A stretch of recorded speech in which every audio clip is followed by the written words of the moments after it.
Hello, I'm Meg from the Understood team. Welcome to today's Understood Chat. Today, we'll be talking about talking to your child about ADHD and dyslexia. You may have noticed on our schedule that our expert today was supposed to be Mark Griffin, but due to some technical difficulties, we're very excited to have the very talented Dr. Ellen Braaten with us today.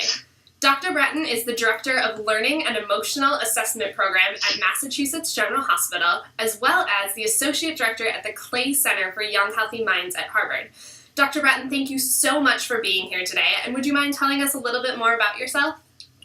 Oh, well, my area of clinical expertise is in the assessment of children with learning and emotional and attentional issues.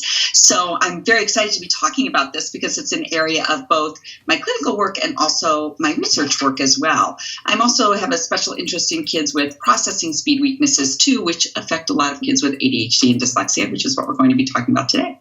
Awesome. Well, I am ready to just dive right into our first question. And I think this one really gets to kind of the emotional element of some of this. The question is, why might parents be reluctant or hesitant to speak with their children about an ADHD or dyslexia diagnosis?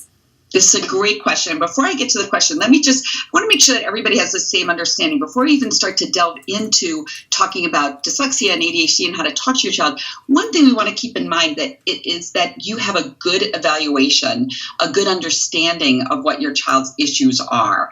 And I think that getting a good evaluation through the school system or through a private practitioner, getting an evaluation that really delves deep into what your child's issues are, helps with the question that you just asked, because a lot of times parents are reluctant to share a diagnosis because they don't understand it.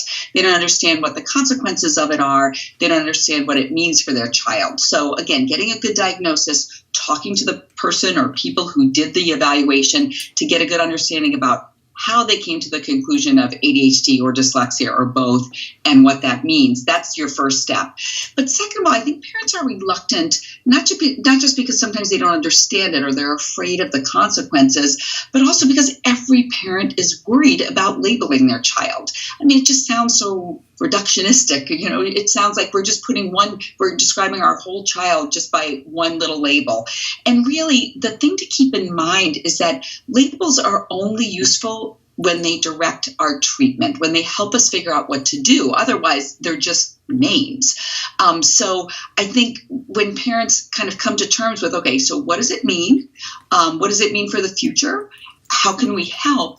I think that helps an awful lot in their own fears about sharing a diagnosis with their child. I love the way you put that, that a label can be just words until the parents put the action behind it to kind of find out how it will help their kids. I'm going to pause for one moment here and take a reminder to tell our audience that as you're watching today, you can put all of your questions in the chat box to the right of this video as you're watching. If for some reason your chat box isn't working, we also do take questions at our Twitter handle, which is @understood.org.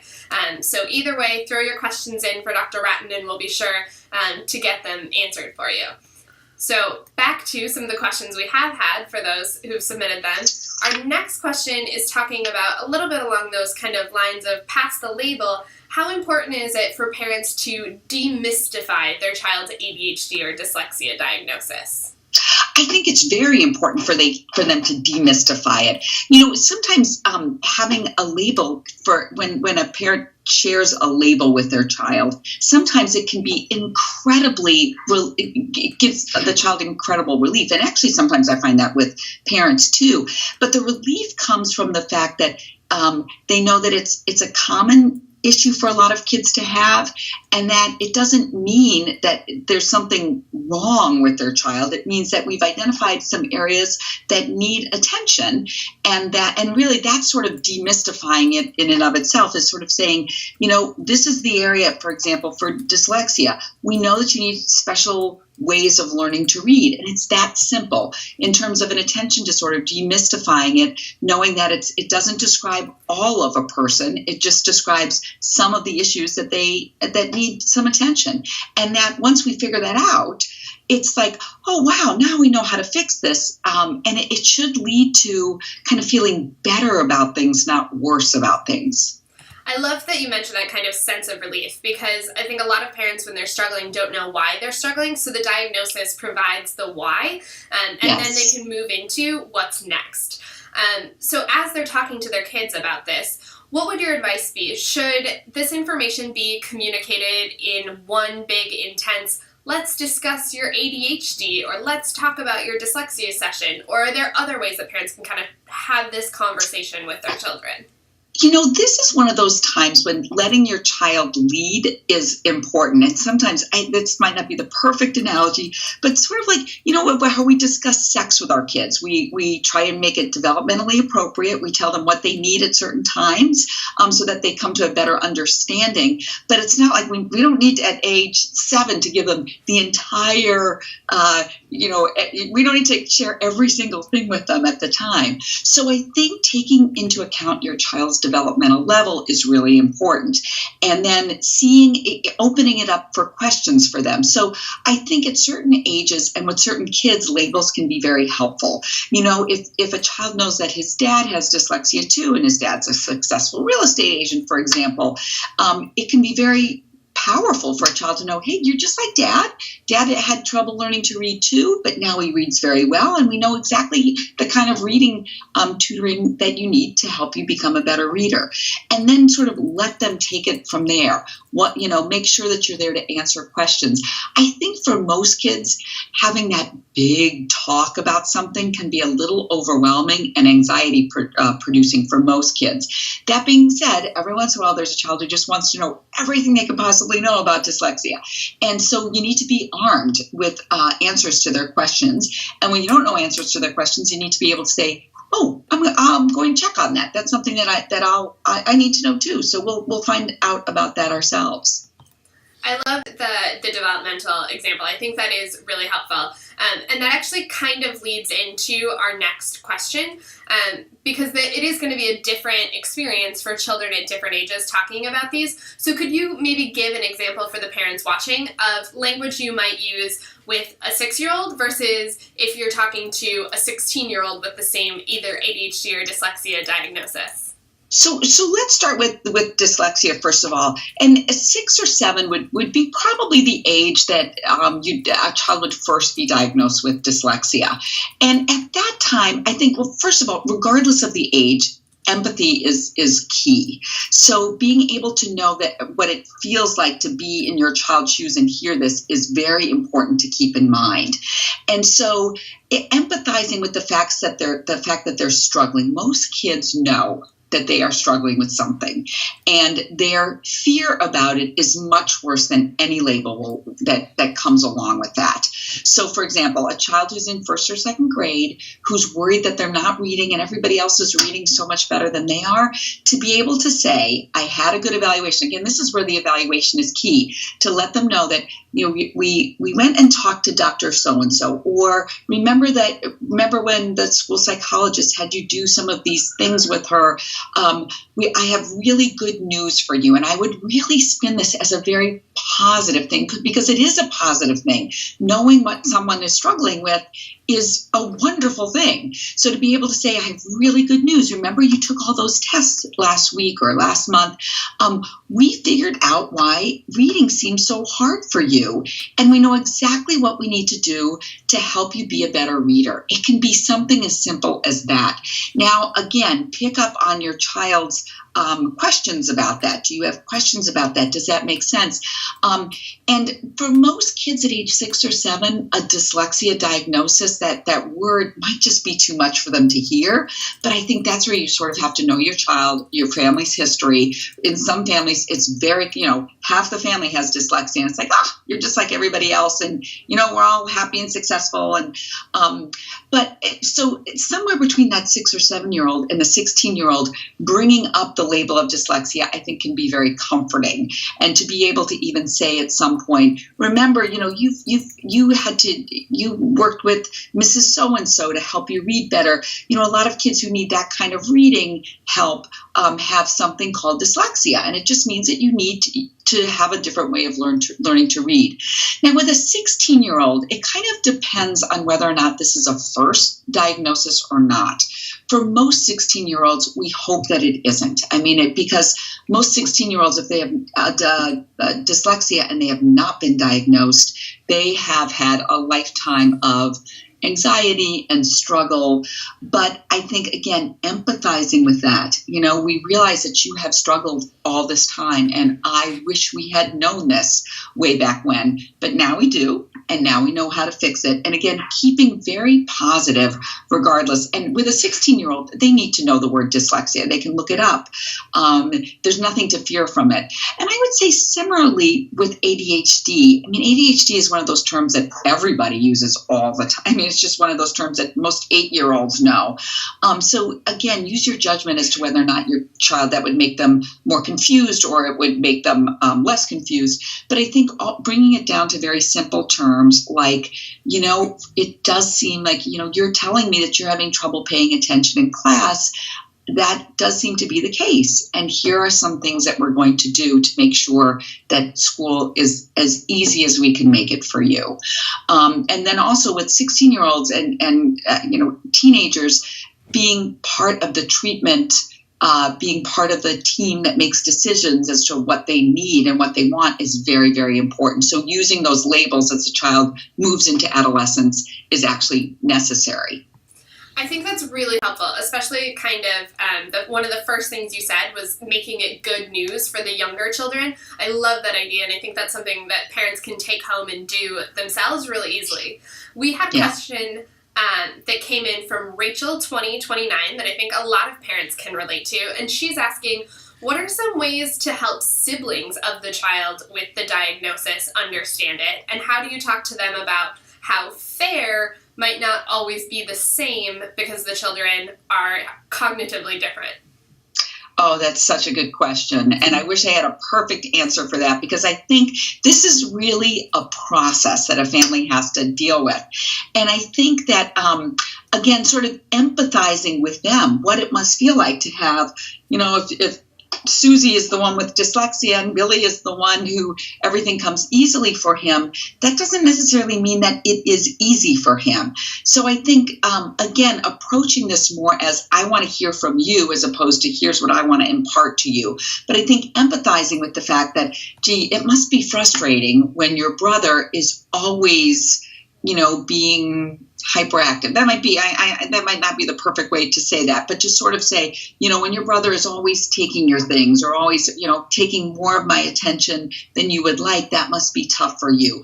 And then sort of giving them the opportunity to say, well, so how can we make sure that you and I have the relationship that we deserve, while also giving your brother or sister what they need too. And I think, over the course of a lifetime in a family, you realize that it's what seems in 1 year or so, one child gets a lot more attention than the other. When you take the long view, it really does kind of even out. And I think trying to sort of say right now, it seems like your brother needs a lot more of my time, but I want to make sure that you get the time that you need too. But I think also, more empathizing, more hearing what they have to say, letting them blow off a little steam goes a long way. And then on top of that, giving them information depending, again, on their developmental level. If you've got a 12-year-old and her brother who's 6 has just been diagnosed with ADHD, being able to say, I just want you to know your brother has been diagnosed with ADHD. We're glad we know this because we are going to help with that. So. Yeah, I love the empathy aspect of that, and just hearing out the other sibling and making them feel like they have a voice in this family situation as well is really something that can go, as you said, a long way. It can, and I do find that siblings of kids who have learning attention issues or all sorts of issues, oftentimes it's a very positive thing in their life. It's something that they often will do a paper in high school on that, on dyslexia, or they'll grow up to do things in the field. So this is not necessarily a bad thing, but I think they also deserve support and to be heard and listened to, of course. Thank you, and thank you, Rachel, for that question. We have another question that just came in, and this is from an anonymous user that says, my 9-year-old son wants to know if he'll always have dyslexia, even though we are telling him that he is successfully learning to become a great reader through his full immersion school that he's at. And how do we talk about that? That's a great question. So let me just tell you what the research sort of says about this, and then we could sort of break it down for a 9-year-old. But what the research shows is that once you have dyslexia, you probably will always struggle with minor things to do with reading.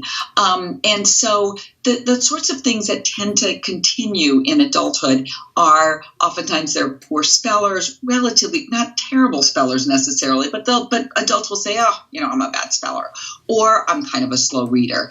Now, that being said, I think it could be a little bit defeatist for a 9-year-old to hear that, oh, you'll always have dyslexia. So I probably, with a 9-year-old, would take the approach of, most people with dyslexia learn to read very, very well.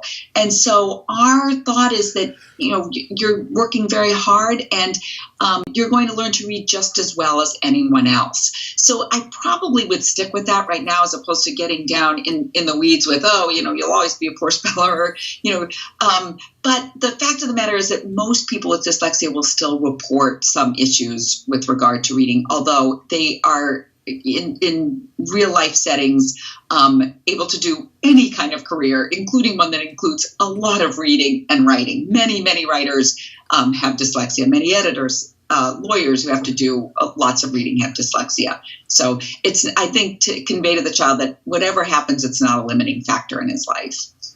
Yeah, I think that's really helpful to know, talk away from this is forever, but you're going to be successful no matter what is a really good spin on it. And we've been having a lot of conversation about putting the positive spin, like this is good news, here's what we're doing next, and the words to say when we're having these conversations with parents. But how important is a parent's body language and tone when having these kinds of diagnosis or what's next conversations with kids? Well, it's so important. It really starts with the parent. I mean, we've been saying this as, if you don't really believe it's good news, and even if you're saying the words, but you're not looking like you're feeling relieved, it's going to be, kids pick up on that. I mean, they're hypersensitive. Any child who's been struggling in school, whether they're 6 or 16, is hypersensitive about these kinds of issues. They're afraid there's something wrong with them that is much worse, again, than just a simple attention problem or just struggling with reading. It feels much bigger to most kids.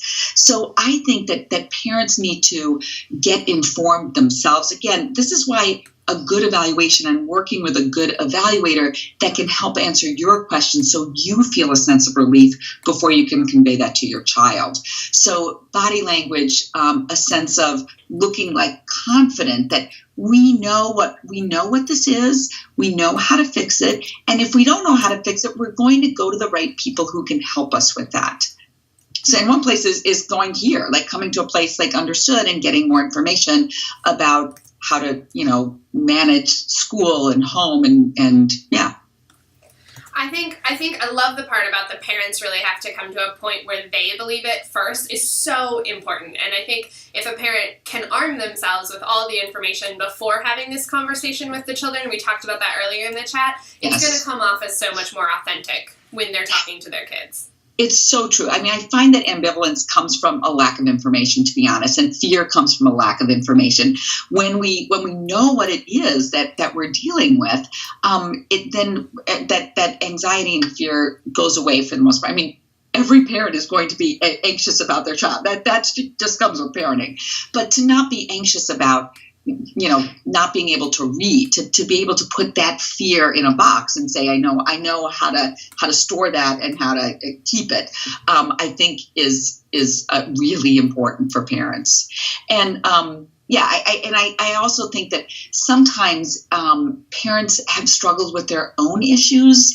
And so I think getting a handle on what it meant for you, and of course, not every parent does, but these issues do run in families. And so sometimes I find that parents who are struggling or fearful because the educational system was very different, or what they had, or their lack of support was something that they, struggled with themselves. So I think being able to tackle that also is just going to help with your child too. Yeah. And you mentioned earlier about, if you have that, dad that's a successful realtor that has dyslexia, a kid hearing that is going to love that they can relate in that one more way to someone that they look up to. So I think parents sharing their own experiences can be an invaluable tool for kids as they go through it. Absolutely. Every child wants to know that they're like the rest of their family. And so sometimes what we're talking about with ADHD and dyslexia, one of the things kids are fearful about is, I'm not like everybody else in this family. Everybody else seems to be, for example, good readers. They all seem to have books in their hands all the time. And I don't really like to read. So being able to say that they're almost always there's someone in the family, even if it's Uncle Joe or something, that you can point to and say, here's this lovable person in our family who seemed to be a lot like you when he was in third grade, and he grew up and is great right now. I think it can really help a child to feel connected. Absolutely. We have a question that just came in from Angela, and this is a little bit different than talking with your kids about ADHD and dyslexia. She's asking, how can my 8-year-old explain her ADHD to her peers? Oh, that's a good question. I think that being able to say, just in a sentence or so, something like with ADHD, I have trouble, I have trouble paying attention sometimes, I think could be enough for any other child to know. I would be, it's funny because it sort of depends on your audience. 8 is a tough age to explain to other kids that you're having trouble paying attention. But because other kids may not have that amount of, again, empathy, I guess is the word I'm trying to, they may not understand that. But I think being able to have a phrase or two and knowing your child in particular. So maybe attention isn't the right word. Maybe for a particular child, it's, I have trouble sometimes remembering what it is I'm supposed to do, or I have trouble paying attention, or sometimes I have trouble sitting still. But to be able to say, to know in just a phrase or so, what is it? Again, getting that evaluation helps you know what it is within ADHD. What is it that I'm struggling with, for example? And it can be different for every child. But I think being able to have in a phrase, to be able to say to your friends, sorry, I have trouble. Well, for instance, with processing speed, you can say something like, it just takes me a little bit longer to understand, or it takes me a little bit longer to respond, or something like that. But in very, very simple terms with other 8-year-olds. Well, you must be reading our audience's mind, because we actually just had a question come in about another 8-year-old with processing speed. So this question comes from Bethany, and she asks, my 8-year-old was diagnosed with extremely slow processing. His older sister is super competitive, and when she wins, he tends to get frustrated and angry. Do you have any recommendations on how to deal with the competition or losing with slow processing to embrace failure as part of learning? Well, that's such a good question. It's such an awful situation to be in as a parent. I've spoken about this a little bit before, but I have 2 kids very similar to what this mom is describing. And it can be very hard for either one of the kids. Again, it can be hard for the older sibling too. It's like, come on, move it on, keep going. I think in some ways, depending on the ages of your children, like not being competitive is perhaps going to bring down the anxiety within the family. But I also think that valuing you said she had a son, right, who was the younger one. I think valuing a person's natural tendency, their natural speed, is very important. So I think in a family, and we sort of use this in our family, that my son, who was a slower processor, was kind of like the Buddha in our family, that he was sort of the one who, okay, maybe he wasn't the fastest one to get things done, but he would come up with these amazing things because he was slowly taking in everything, whereas we were all like, buzzing around trying to, look at this and that, whereas he was sort of sitting and would come up with these amazing sorts of ideas or phrases, which would all make us sort of sit back. So I think identifying something like that in your child is really important. It's not going to be perfect, and believe me, it's going to be a struggle. It is hard when different people move at different paces in a family. It's just part of family life. But I think being able to find that that way of describing him that makes what he brings to the family something that's very special, that's necessary, and that we all kind of need. Like being competitive and fast isn't necessarily a good thing, and it's something that we all kind of strive to sort of slow down. I mean, many of us who are working all the time, and moms who are going from sun up till sundown, what do we all want? We want to slow down. Well, that child does that naturally. So try to find a way that kind of puts words to that part of his personality and values it. Yeah, at Understood, we talk a lot about unlocking the strengths of these kids that might not be the traditional strengths that you see in children without learning and attention issues, but they can be just as valuable and bring something to the table. So I love that you're kind of twist this thought and think, okay, if he's not as fast and not winning that kind of competition, there is something else that's going to be very important in this interaction of the family. That's right. And that life isn't really a competition. That sometimes it is, but there are lots of careers in life where being the fastest is not the best thing, where being thoughtful and slow is what you want. So unfortunately, so much of our educational system and our lives are deal with just doing something fast and quickly. But to be able to do something slow and thoroughly is something that's very valuable and in short supply too. Absolutely. We have another question that came in from an anonymous user. This is actually another 8-year-old child, and this user writes, "My 8-year-old is now expressing he's concerned and sad that his school peers are better in school than he is. How can I help him not feel bad about himself when he is behind his peers in reading and writing due to his dyslexia?"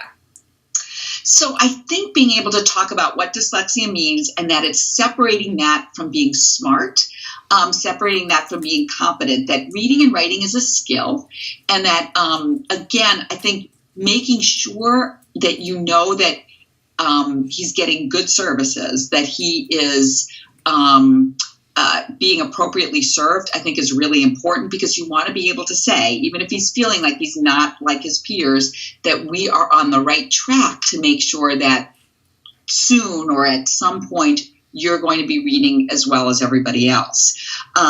But I also think one thing to keep in mind is that this is kind of normal for lots of 8-year-olds. This is the age where you start to compare yourself, regardless of whether you have a learning disability or not. You start to compare yourself with other kids. Who has the most friends? What's your birthday party like? And yes, reading is one of those things, and writing is too. So I think giving him more information about it, but also kind of normalizing it and not getting overly concerned about it too, because it is part of life. It's how we sort of identify who we are.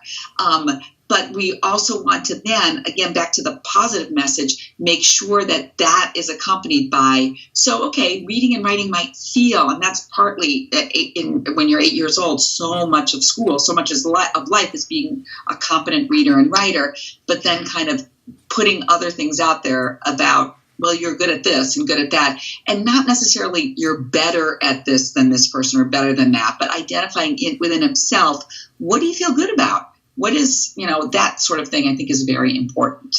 Absolutely. And we have time for one last question in our chat today, and I think this is a really interesting one.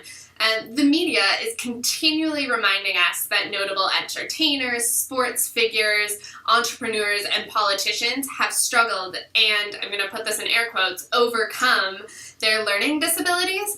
Is this helpful? I think it can be very helpful, actually, especially if you know that your child holds one of these people to very high standards. So I think it can be very helpful. I think that because we all want to know that we're not that different from other people and that we have the power to be successful in our lives. So I think it can be very, very helpful. You want to be thoughtful about this. I can't. Nobody's coming to mind that might be a perfect example, but you want to be thoughtful as a parent, and you want to also know that person's story. But I think it can be very helpful for a child to know that other people have struggled. Or overcome, or struggled isn't even quite the right word, but other people have worked with things. Well, I guess struggle isn't that bad a word. We do all struggle with things, but I think it can be very helpful, and I think that exploring that and reading about other people's journeys can be a very good thing. So yeah, I think it's a great idea. Ellen, thank you so much for your time today. Do you have any last words you might want to give our parents before we sign off today? Well, I think just, trust your instincts as parents. I think when you are feeling afraid or worried, I think getting more information is the right thing to do, and just seek out your professionals at school or psychologists or psychiatrists who can help explain some of these things when you're feeling like you can't convey this information in the correct way for your child. Awesome. Thank you so much. And thank you to everyone who has watched our chat today. It's been a very timely chat, as October is Learning Disabilities, Dyslexia, and ADHD Awareness Month. So if you have more conversation or questions about these, feel free to go to our Understood community to discuss that. And as always, these chats will be archived and put up on u.org/calendar, so you can watch them whenever you'd like. Thanks again for joining us today, and have a great day.